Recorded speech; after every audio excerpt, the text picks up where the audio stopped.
सिर्फ आतंकवाद पर बात होगी, उन्होंने कहा है। साथ ही साथ कहा है कि पाकिस्तान से सिर्फ आतंकवाद और पीओके पर बात होगी। हमने आतंकी अड्डों को ध्वस्त किया है। सिंधु जल समझौता स्थगित ही रहेगा और पानी और खून एक साथ नहीं बहेगा। पाकिस्तान से सिर्फ द्विपक्षीय वार्ता ही होगी। भारत को अंतर्राष्ट्रीय समर्थन मिला। तो एस जयशंकर जो विदेश मंत्री है, उन्होंने साफ कर दिया है कि पानी और खून एक साथ नहीं बहेगा। इससे पहले भी हमने देखा कि प्रधानमंत्री नरेंद्र मोदी अपने संबोधन में इसका जिक्र करते नजर आए और उन्होंने भी कहा था कि पानी और खून एक साथ नहीं बहेगा। लेकिन पानी और खून एक साथ नहीं बहेगा, प्रधानमंत्री के इस बयान के बाद भी पाकिस्तान की तरफ से ये अपील की गई थी। पाकिस्तान गिड़गिड़ाता नजर आया था और जल शक्ति मंत्रालय को एक चिट्ठी लिखी थी और उसमें मांग किया था कि पुनर्विचार किया जाए इस फैसले पर। हालांकि भारत की तरफ से साफ संदेश है कि पाकिस्तान के साथ कोई समझौता नहीं, पानी और खून एक साथ नहीं बहेगा। Committee on Security and the government obviously was very clear that the Indus Waters Treaty is held in abeyance and will be continued to be held in abeyance until cross-border terrorism by Pakistan is credibly and irrevocably stopped. List of terrorists who need to be handled. बाद भारत का संदेश साफ है। अब अगर कोई आंख उठाएगा तो जवाब सीधा गोली से मिलेगा। और इसी संदेश को और बुलंद करने के लिए श्रीनगर पहुंचे रक्षा मंत्री राजनाथ सिंह। उन्होंने न सिर्फ सेना और सुरक्षा बलों के साहस को सलाम किया है, बल्कि पाकिस्तान को दो टूक चेतावनी भी दे डाली है। उन्होंने साफ कर दिया है कि आतंकवाद के खिलाफ भारत किसी भी हद तक जा सकता है। साथ ही साथ बताया है कि किस तरीके से पाकिस्तान ने भारत के माथे पर वॉर किया और उसकी कार्रवाई में भारत ने ऑपरेशन सिंदूर के तहत पाकिस्तान की छाती पर घाव कर दिया है। यह रिपोर्ट देखिए।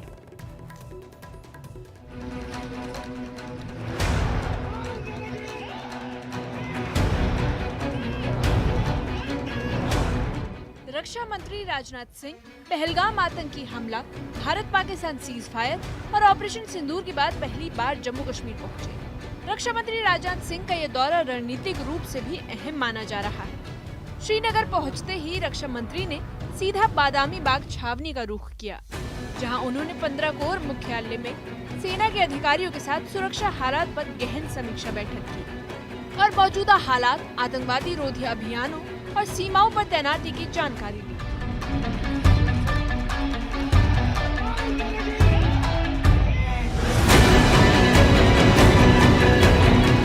बादामी बाग छावनी में रक्षा मंत्री राजनाथ सिंह ने सेना के उन वीर जवानों से भी मुलाकात की जिन्होंने ऑपरेशन सिंदूर में साहस का परिचय दिया और ऑपरेशन सिंदूर की सफलता पर जानकारी दी। उन्होंने बताया कि ऑपरेशन सिंदूर भारत की अब तक की सबसे बड़ी कार्रवाई है। पिछले 40 साल से भारत सरहद पार से आतंकवाद का सामना कर रहा है। साथ ही उन्होंने पाकिस्तान को चेतावनी देते हुए कहा कि पाकिस्तान के जख्मों का इलाज इसी बात में है कि पाकिस्तान आतंकी संगठन को पनाह देना बंद कर दे। मेरे साथियों, ऑपरेशन सिंदूर आतंकवाद के खिलाफ भारत द्वारा चलाई गई अब तक के इतिहास की मैं मानता हूं यह सबसे बड़ी कार्रवाई है।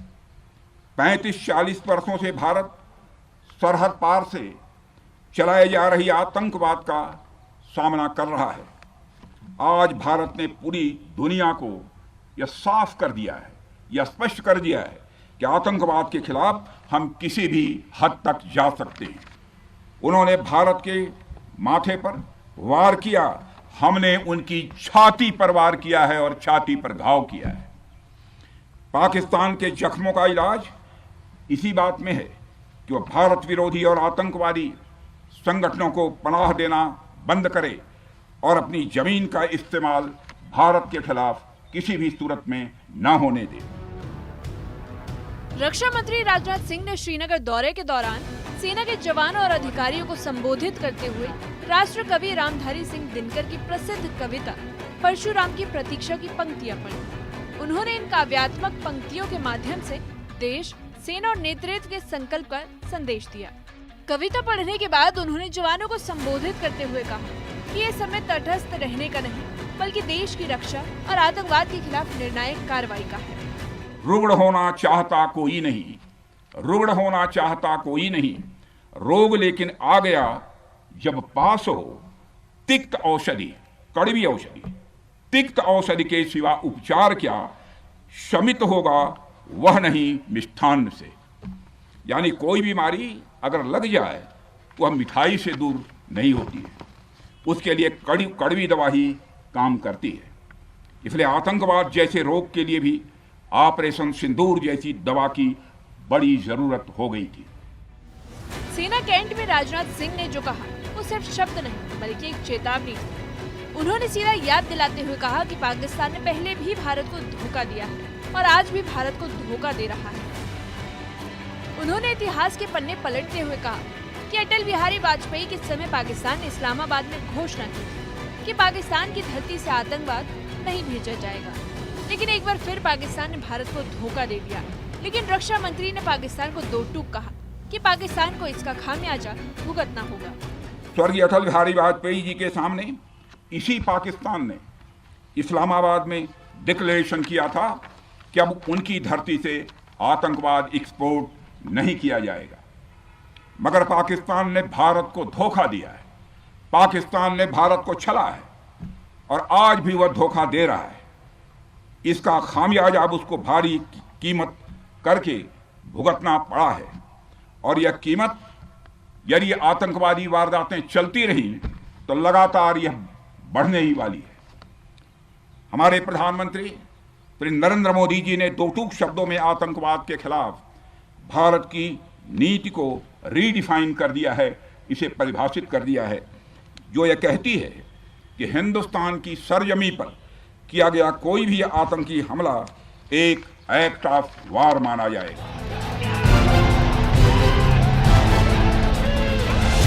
सरहद पार से कोई बेजा हरकत अब नहीं की जाएगी, अगर की गई तो बात निकलेगी तो बहुत दूर तक जाएगी। श्रीनगर से लेकर पुंछ, राजौरी और जम्मू तक इस दौरे ने घाटी के नागरिकों को साफ संदेश दिया कि देश की सरकार और सेना उनके साथ खड़ी है। स्कूल खुल रहे हैं, बाजारों में फिर से रौनक लौट रही है और उम्मीद फिर से सांस ले रही है। ये दौरा कश्मीर में हालात की वापसी का प्रतीक बन गया है। सेना के साथ खड़े होकर उन्होंने दुश्मन को ये साफ बता दिया कि अगर भारत के माथे पर वार हुआ तो जवाब दुश्मन की छाती पर दर्ज होगा। ये दौरा न केवल सेना का हौसला बढ़ाता है बल्कि हर नागरिक को भरोसा देता है। ब्यूरो रिपोर्ट, न्यूज़ 18 जेके। भारत ने